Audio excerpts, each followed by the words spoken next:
الحمد لله رب السماوات ورب الأرض رب العالمين وله الكبرياء في السماوات والأرض وهو العزيز الحكيم. بدك اللهم سبحانك حق حمدك كما ينبغي لجلال وجهك وعظيم سلطانك.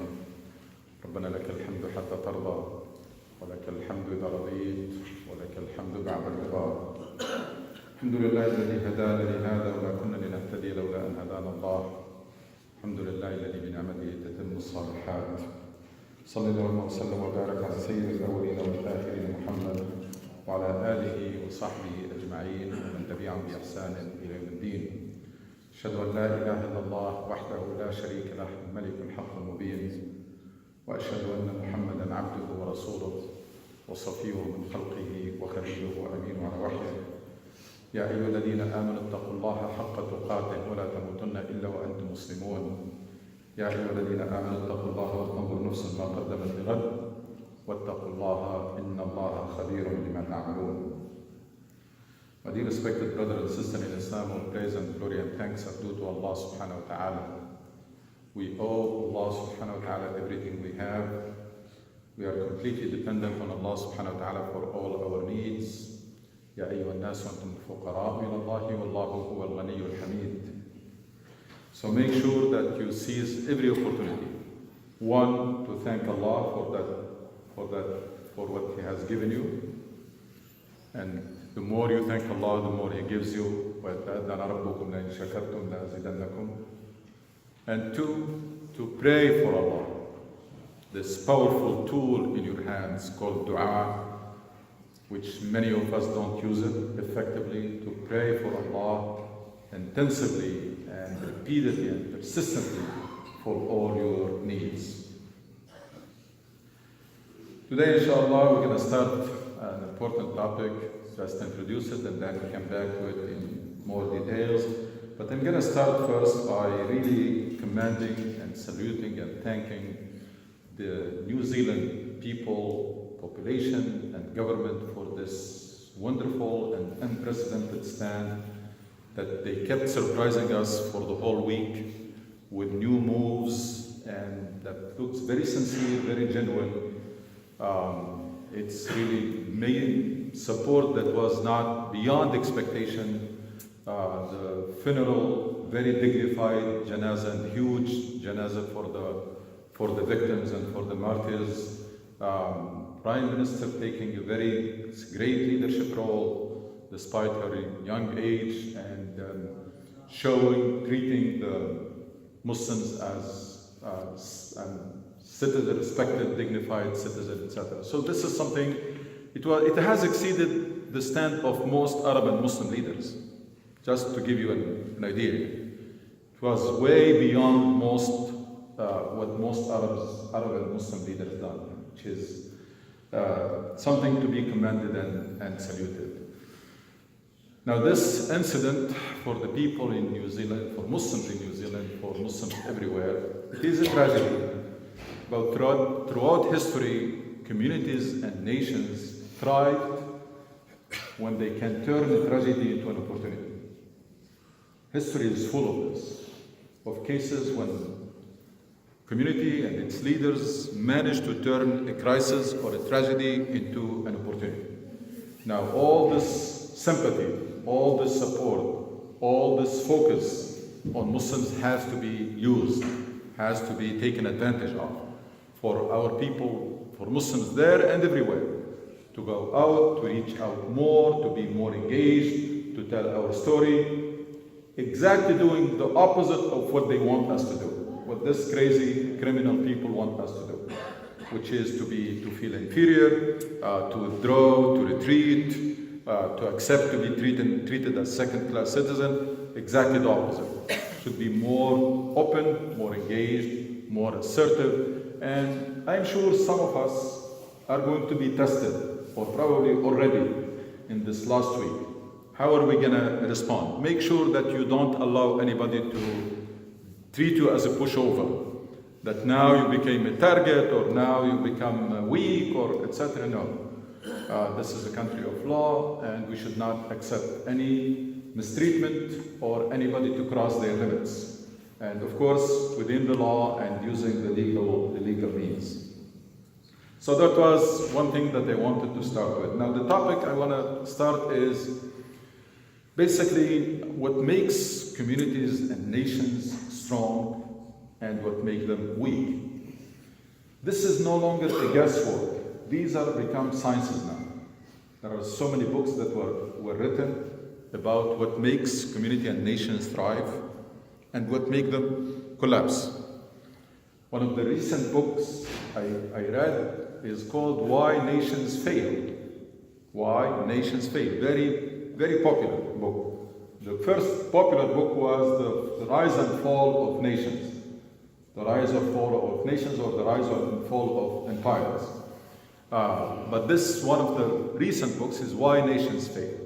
And this book focused on a community that is divided, split between the United States and Mexico. The same people, same tribe, same genetics, same everything. They just happen to be part of them in the United States and part of them is in Mexico. And the author is an expert, went there and then studied this phenomenon, the disparity, huge disparity between the two communities. One is thriving and doing very well, and one is in a very bad shape.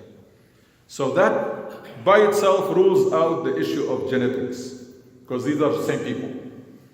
So it's not genes, it's something else. And then he started investigating, and he found out that the people who are living in the United States, because there is a reasonable level of transparency, there is a reasonable level of state of law, there is a reasonable level of democracy, justice, etc., equal opportunities, not perfect of course, these people thrived. There is a fair competition to some extent, or to reasonable extent, so these people thrive. On the other hand, there are people who are living in a very corrupt society. So if you work hard, that's not what's you're not gonna make it by working hard or harder, is by crooked means, bribing, by being the cousin of this, the cousin of that, etc. So that society collapsed. It's very simple. That's the main idea of the book. Now going from there, I'm going to use two statements, quotes. One by a very wise person in history. He said that societies are built on three things, three pillars, or three foundations. Human, money or wealth, and trust. المال والرجال والثقة. Human, the human being, man, money and trust. So they asked him, if you need to remove one of these and keep only two, he said money. And was very wise, because man can bring money, can create that wealth. So he said two. Keep only two, he said human and trust. But then he was asked to remove another one. Keep only one. And here he had to hesitate. Took him a moment to think, and he said human. Keep trust. There's no society without trust. There is no society. Of course, it's an exaggeration, it's an extreme case, but it shows you how important trust is in a communities or societies to thrive. How important it is. So to the extent that when he had to keep only one item, even though it was hard to choose between trust and human, he kept trust. The other quote says, I'm going to say it in Arabic and then translate it, says, علموا أبناءكم الصدق والصدق سيعلمهم كل شيء. يعني teach your children honesty and truthfulness, and honesty will teach them everything else. Teach your children honesty and truthfulness, and that will teach them everything else. It's also, I found a very profound statement, how important. Of course, there is a hadith of Prophet Muhammad ﷺ that tells us how cardinal sadaq is in the manners. Rasul ﷺ put it very nicely when he said, عليكم بالصدق فإن الصدق يهدي إلى البر وإن البر لا يهدي إلى الجنة وإياكم والكذب فإن الكذب يهدي إلى الفجور وإن الفجور لا يهدي إلى النار أو كما قال عليه الصلاة والسلام. So The hadith says that stick to truthfulness and honesty, it will lead to everything that is good. The word bir, benevolence, summarizes everything that is good. And that eventually will lead you to heaven. Avoid lying and deception and cheating, because that will lead to fujur, which is another word, loaded word that summarizes everything that is bad. And that eventually will lead to hellfire. So based on this, I'm going to try to tackle this important subject, which I find, based on all of this, based on the reading that I made, that the strength of communities and society is built on what? Is built on the strength of the individual, because these are the building blocks. And then relationships, that's what trust and honesty come in, and the relationship. Even family can be put under this category. It's the relationships between people. And then the system that govern the community or govern the society. And we have seen those two communities that are split between the United States and Mexico, how they were doing very differently because of the system. Because of the system in which they are living. So let's take these one by one. Let's take this individual, how we can become stronger as individuals and raise strong individuals. And what does it mean, strong, nowadays? Because strong has different meaning in different eras. At certain point in time, it was maybe physical. That's the strength. So things keep changing. At this age, it's becomes very, very different. So what makes an individual strong individual? And of course, especially focusing on Muslims. Now, from Islamic perspective, the two main components that make an individual very strong, and you will be amazed, not anything that we may think of. It's something else. Because a lot of time when you talk about strength, it comes to our mind materialistic. Power, influence, position, money, etc. That's not what makes people strong. That's good. That comes later. But what makes an individual strong is one, his faith, and two, his manner, his character. Iman wa akhlaq. And just to give you an idea, Rasul in Mecca, in materialistic terms, he was very weak. He had nothing, no element of materialistic strength. But he was very strong because of these two. He was very strong in Mecca because of his faith and because of his character. To the point that the people of Quraysh will gather to try to find something that they can use against him. They find nothing. He has a perfect manners. They sit down and say, okay, let's say he's a liar. And somebody from them will say, but you know, he never lies. We cannot say that. It's going to be embarrassing because people know that he doesn't lie. And they keep coming up with anything and they found nothing. Why? Because there is perfect manners, perfect character. So the strength of Rasul in Mecca was his faith and his character. And that's where the sidq comes in. Remember Rasul even before he was assigned to be prophet, he was called as-Sadiq al-Amin. Beautiful.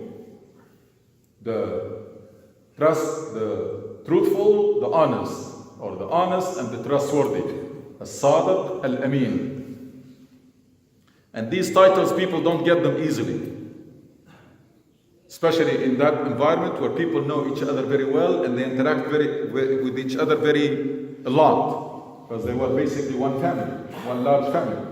So these titles are not easy to earn. Now, Iman means what? If you want to summarize in one word, it's your relationship with Allah subhanahu wa ta'ala. Now just pay attention to this. All of this has practical implications for us and dealing with our children. So a strong individual is someone with a strong faith and strong character. Strong faith means what? Strong relationship with Allah subhanahu wa ta'ala. Based on that, what is the practical implication? You and I, our main duty and responsibility, top priority should be to work on our relationship with Allah and on our manners. If we want to become strong community, and raise a strong generation of strong people, we're going to have to start working on our faith, meaning on our relationship with Allah subhanahu wa ta'ala, investing in it, and working on our character, perfecting them, sharpening them. Remember, Rasul sallallahu alaihi wasallam summarized his mission by saying, إِنَّمَا بُعِثْتُ لِأُتَمِّمَ مَكَارِمَ الْأَخْلَاقِ, that I was sent but to perfect the manners of people, to tell you how important manners are in Islam. So, you want to become strong, you want to be a strong individual, and Allah loves strong believers more than weak believers. That's another incentive. You want to become, so you need to work on your relationship with Allah subhanahu wa ta'ala. That requires a lot of investment. You need to read, you need to strengthen that connection with Allah, spending time, private time with Allah subhanahu wa ta'ala by yourself, making dua, praying, etc. So working, investing, working on your relationship with Allah subhanahu wa ta'ala, and working on your manners. That's the spiritual component. Strength, the spiritual strength that makes you someone very strong, very confident. People who are honest, you find them very confident. They're not shaky. Why? They never lied to anybody, they never deceived anybody, so they're never afraid of anything. Someone who is honest, if he's dealing with 100 people and he sees those 100 people together talking, he will not be concerned. Because he never said two different things to do different people, or he never said something that he's not supposed to say. He's not afraid, very confident. So that confidence comes from that character. And remember, chief among all the character is sabr. There are other manners. Of course, spiritual strength, again, requires to get to know Allah subhanahu wa ta'ala very well. You want to have a strong relationship with Allah subhanahu wa ta'ala? It's very simple. It's something we know, we accept it in everyday's life, which is, if you want to have a strong relationship with someone, what do you need to know? What do you need? You need to know that person very well. You cannot have a strong relationship with someone you don't know, or you have very limited superficial knowledge of that person. Superficial knowledge will lead only to superficial relationship. And that's our problem nowadays when it comes to our relationship with Allah subhanahu wa ta'ala. It is superficial because our knowledge of Allah subhanahu wa ta'ala is superficial. So work on that, work on your relationship with the Quran, work on your relationship with Allah subhanahu wa ta'ala, work on your salah, etc. These are all the means and tools to strengthen your relationship with Allah subhanahu wa ta'ala and become spiritually strong. That gives you a lot of strength and a lot of energy. And then your character. Sharpen your character. And make sure you know that character is not what many of us think. It's not a mask that you put to impress people. It's something that you root inside and comes out spontaneously and genuine. You want to become real honest, not look like someone who's honest. You want to be someone who's generous, not show off or look like a generous. So these are characters, they have to be implanted. You have to work hard like a tree. You plant it, you water it, you take care of it so that you can get its fruits later on. Same thing for the akhlaq. So it's not like something, okay, today I will have all the good manners. What do you need? You want me to be humble? I'm humble. No, that's not how it works. These are like every habit. To acquire it requires a lot of effort, and to get rid of it requires a lot of effort and determination. The next, after sadaq, when it comes to akhlaq, again, this is for us and for raising our children. So when it comes to your children, one of the top things that you have in mind, it should be, especially in the first few years, when you have total control on your child, is to work on his relationship with Allah and work on his character. Work on his faith and work on his character. One of the tests of our success with our children is when your child grow up, how is his relationship with Allah and how are his character, his manners. That's the product that you produce. And you have nobody to blame. You only have yourself. That's your product. This is something that Allah subhanahu wa ta'ala has given to you, blank sheet, and that's how you feel it. So work on the relationship of your children with Allah, starting by working on your relationship with Allah subhanahu wa ta'ala, so that you can teach and lead by example, and work on the character and manners of your child. After sidq comes what? Make sure that you raise a child who is honest, truthful, never lies.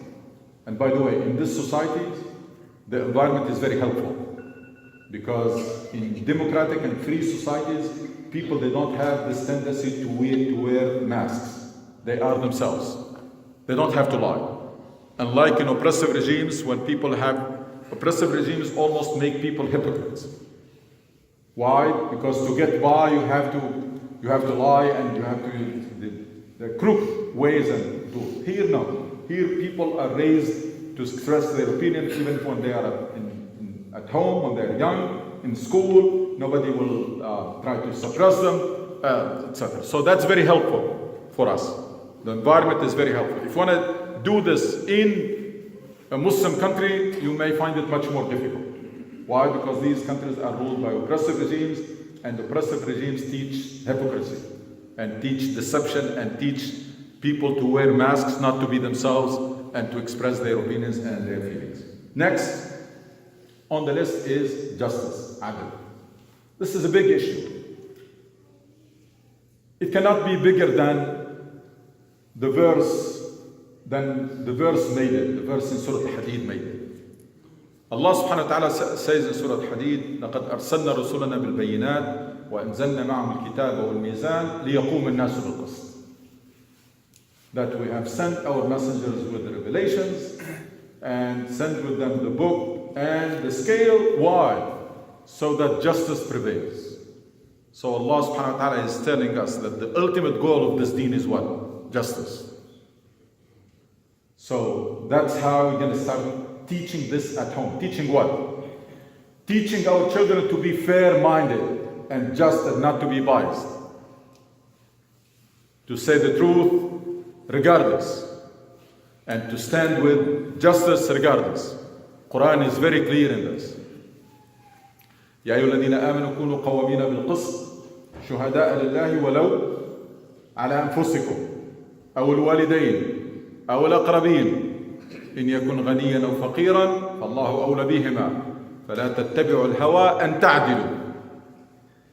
Very strong verse in Surah An-Nisa. Or you believe, stand out fairly for justice, even if against yourself. How you stand for justice against yourself? When you are wrong, say, I was wrong. I'm sorry. Even to your child. I'm sorry, I was wrong. That's being fair even against yourself. Or your parents, or your cousins, or someone who's very powerful. You may be tempted to be biased with him, or with him. Or someone who's very weak. You may either say, you may be tempted to be biased against him because he's weak, or you may be compassionate enough to be biased with him. No, you're going to have to be fair, and then you can help these poor people later if you want. But when you're asked to take stand, you have to be just and fair blindly, regardless of who is involved. So teaching them justice, that's one part of it. Is this enough? No. Of course, they have to see you also fair-minded. They have to see you in treating your spouse, in treating your family, in treating everybody, that you are fair-minded. You are someone who is just. And you don't hesitate to say, I'm sorry, I was wrong, when you are wrong. Or to take stand, even if it is against someone who is close to you. They have to see this. Children are very good observers. You want to teach them something? Do it. Teaching by doing. Teaching by example. That's why once you are about to have children, you have to realize the responsibility that you need to shape up. Because now you are responsible not only for yourself, but you're responsible for the behavior of this child who's going to observe and copy. And Allah will hold you accountable, not only for yourself, but also for your child. كلكم راع وكلكم مسؤول عن رعيته. Everybody of you is responsible, and everybody will be asked about his dependent. Now, is this enough? No. Islam takes justice a step further, or many steps further. We need to be sensitive to this issue of justice and injustice. So not only you become just, but also you become advocate for justice. Very sensitive, very active and fierce advocate in just causes. And you reject any form of injustice regardless of who is doing it and against whom. You're gonna have to develop that sense of that sensitivity, very sensitive. Someone who loves justice so much, and someone who hates injustice so much. That sensitivity is the key for you to become active in promoting justice and in working against any form of injustice. So justice is an essential component in Islam. It's the ultimate goal. It's an essential element in the characters, and it's an essential element in raising our children. Faith, their relationship with Allah subhanahu wa ta'ala, and then character, starting with honesty, truthfulness, sadq, and then what? And then justice and fairness. Raising a generation of people who are very fair-minded, and people who are not only fair, but also are, or not only just and fair, but also advocate of justice. Then on the list of manners comes what? Comes compassion. Very essential. Find a way to teach your children to care about people, to become very compassionate. Our Prophet was sent as mercy to humanity. Him and all the prophets were very compassionate. You see this in their conversation with their people. إني نكون ناصح أمين إني أخاف عليكم عذاب يوم عظيم. Very compassionate. And these people were not believers, but still these prophets were very compassionate. You need to work on this compassion. We need to get rid of any misconceptions that divide this world into Muslimin and Kuffar, and then get into the what should we do with this Kuffar, should not even get there. This humanity is one family humanity. It came from one pair of male and female. إِنَّا خَلَقْنَاكُم مِّن ذَكَرٍ وَأُنثَىٰ وَجَعَلْنَاكُمْ شُعُوبًا وَقَبَائِلَ لِتَعَارَفُوا. To get to know each other. Our relationship with our brothers and sisters in humanity, and we have to get used to this, is Islam put it between justice, al-qist, and birr, kindness. لا ينهاكم الله عن الذين لم يقاتلوكم في الدين ولم يخرجوكم من دياركم أن تبروهم وتقسطوا إليهم. Justice as the minimum, and kindness with no limits. That's a relationship with everybody. Somebody does something wrong, like this criminal, that's terrorist, there is a law, there is a legal thing to take care of it. And should not be generalizing to all the people who follow that religion or all the people from that country. No generalization. So we're going to have to train ourselves to be very compassionate and to teach our children to be very compassionate. If you want to build strong, very motivated child, make sure you work on their compassion, because compassion, it's a big driving force. There are many people, I see these people every week. I see individuals who have very good careers, very good, very well paying jobs, and they're leaving that and going back to medical school to study for 10 or 15 years or I don't know how many years. Are they doing it for money? No. They're going to end up losing, because if you stay in their job, they're going to make much more money. But they said they're driven by caring for people. They find themselves very satisfied when they are helping people.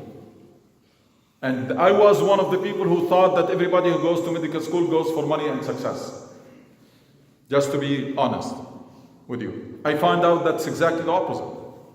In reality, most people who go to medical school, they don't go for that. Most people, because of the system in this country, to go to medical school, they abandon good career. And they are in very stable, in good situation, and then they abandon that and they go for medical school. Driven because that compassion is very motivating. Those physicians who travel the world and go to the jungles and go to dangerous areas to help people, they're driven by what? They're driven by compassion. Like physicians do without borders, like the Syrian community has established a good Syrian medical associations. They're doing a wonderful job, volunteering, taking a week or 2 or a month from their job and from their clinic, and then going to just help people. So teaching compassion is also should be on the top of the list of, again, training ourselves to be compassionate and teaching our children to be compassionate. Then comes gratitude.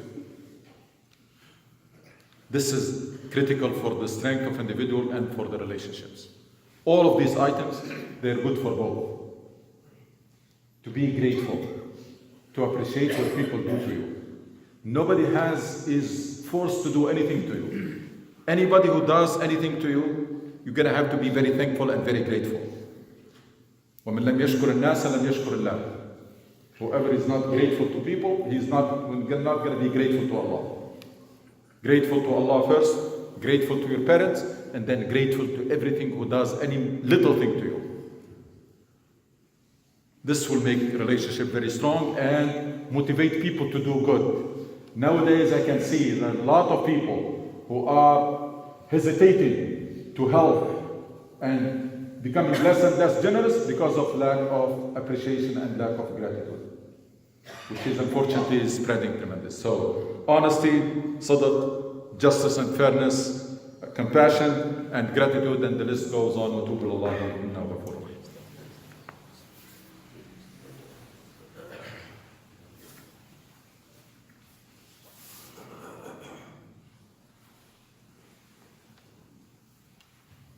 الحمد لله نحمده ونستعينه ونستغفره ونستهديه ونتوب اليه. اعوذ بالله من شرور انفسنا ومن سيئات اعمالنا. من يهدي الله فهو المهتد ومن يضلل فلن تجد له وليا مرشدا. Inshallah, we're going to come back to this subject and elaborate more, talk about details, both as what makes an individual strong, what will strengthen the relationships in the family, in the community, in the society at all levels, and what makes a community thrive and communities and nations thrive. This is something we needed badly as a community who has a lot of potential.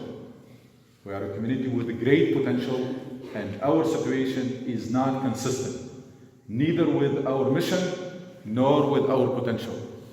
Our situation, our conditions nowadays, it's not consistent. That's not where we belong. We belong somewhere else. We should realize this, and we should work on closing the gap between where we're supposed to be and where we are now.